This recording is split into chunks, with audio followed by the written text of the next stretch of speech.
Jesus, nos dias de hoje, Caio, ele pregaria contra totalmente esse sistema? Do jeito que ele fez contra os fariseus, contra os saduceus, contra o templo, Ele entraria numa igreja evangélica? só se fosse para derrubar todas as mesas, arrebentar tudo, virar a comunhão, a mesa de ceia mentirosa, porque não precisa de Jesus. Deus fala pelo profeta Malaquias e pelos profetas todos antes de Jesus a mesma coisa que Jesus disse e fez.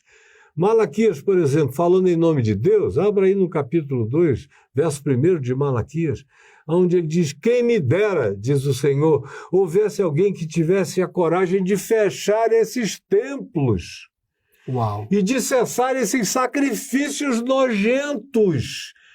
Vocês me são nauseantes, eu não os suporto mais, eu não aguento a iniquidade junto ao ajuntamento solene praticado por vocês, e vocês ainda ficam pensando que são povo escolhido e privilegiado?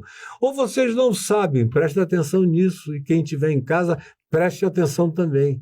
Olha o que o profeta Malaquias, no Velho Testamento, o último texto do Velho Testamento, está dizendo.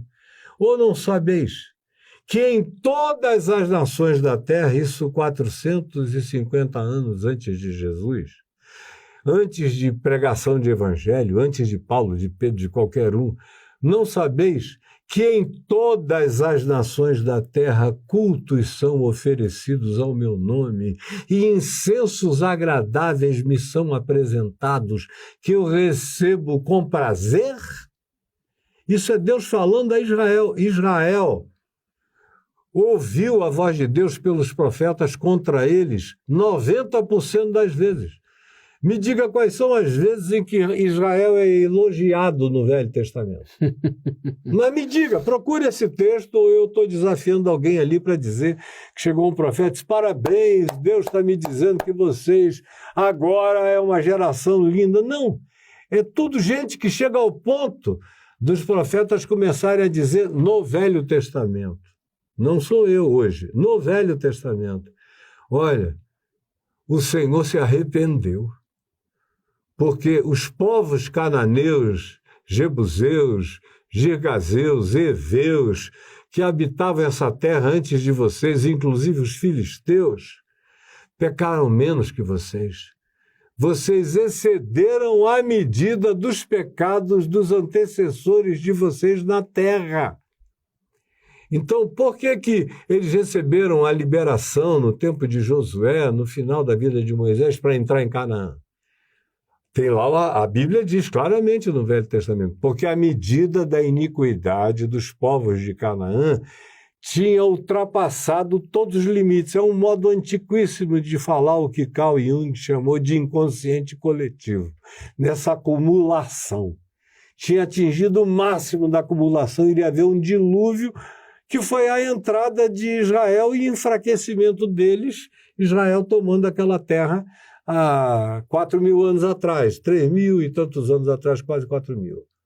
Agora, ele entrou e desde o início praticou o mal. Não houve nenhuma tribo que tenha feito bem o tempo todo. Como, por exemplo, a descendência de Abraão. Eu não queria estar na pele de Abraão, nem na casa de Abraão, nem ser filho de Abraão. A Isaac ficou tão traumatizado que você vê o Deus de Abraão, o temor de Isaac e o Deus de Jacó.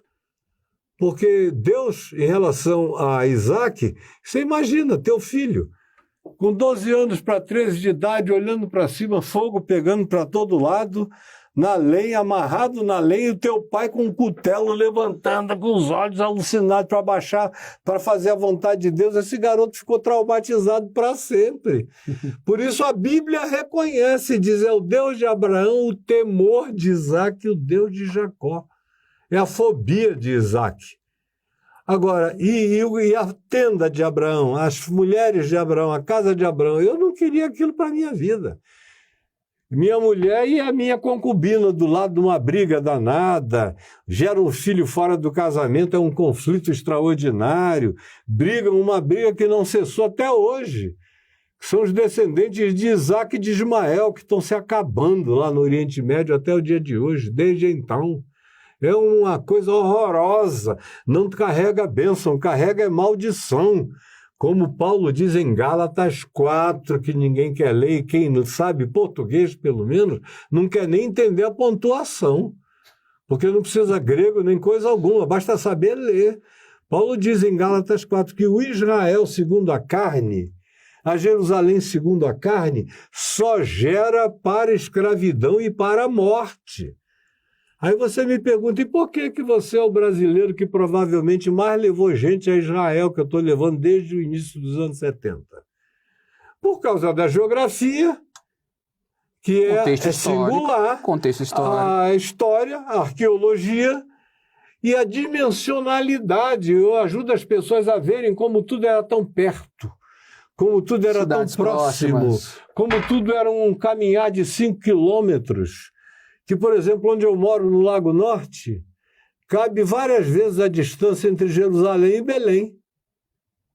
Uau. Cabe 10 vezes a distância entre Jerusalém e Betânia.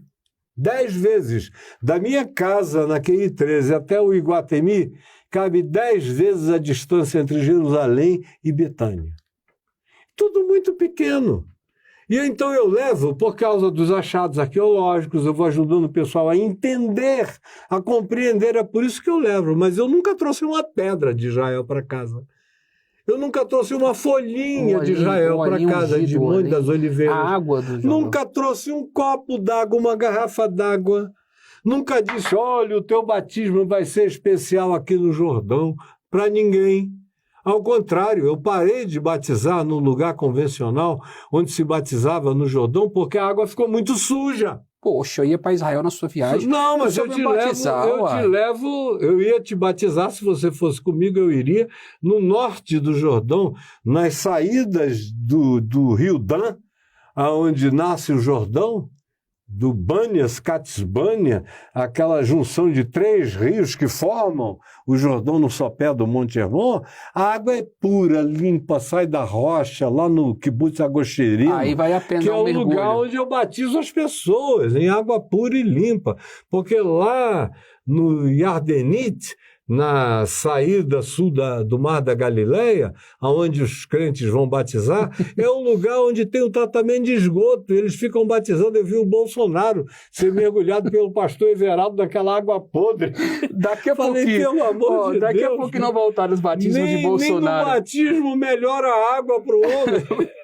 Nós vamos ao break, gente. Eu gostaria de continuar, mas tem um intervalo. A gente volta já já. É Imparcial, é jornalismo com seriedade.